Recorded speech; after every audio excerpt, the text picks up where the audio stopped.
So yeah, thanks again for coming down. This is our little geological playground that I'm using with the workshop group right now, just to teach a little bit of geology, a little bit of practical field skills, keep them fresh.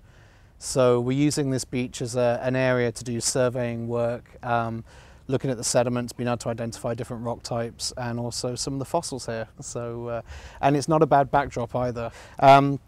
The rocks in this area, there's a bit of debate around about this, but we're somewhere between 45 and 50 million years old. And there's not a lot of information, but there's a lot of conflicting information from what I've read. So it's a good problem to try and solve, and it gets a lot of geological skills, people's brains thinking about the different sediments and the structures that we see and the way they've laid down, and just being able to put that together and create a picture of what it was like here 45 million years ago.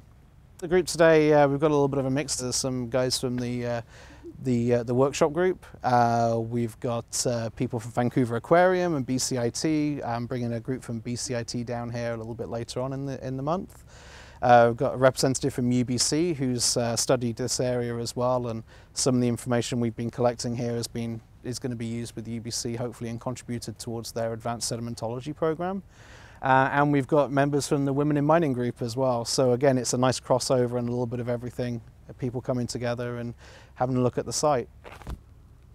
What's really cool about this place is the fossils. Not a lot of people know that there's these kind of fossils this close to Vancouver.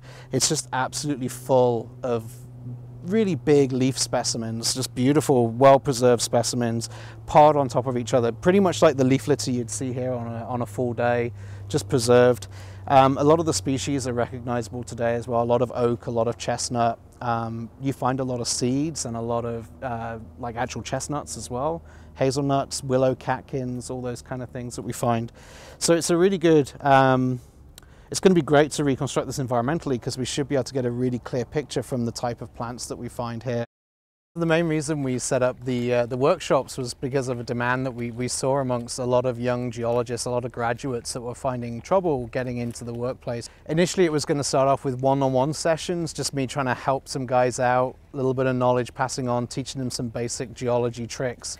Not so much the academic side of geology, but more the practical side, with moving into the industry and being able to do things like quality control and how to log core, those kind of things. What we found pretty rapidly though is that one person grew to 2 people, which grew to 3 people, which then became 10 people, spread out from mainly across Canada and certainly in the US as well, and a few further afield.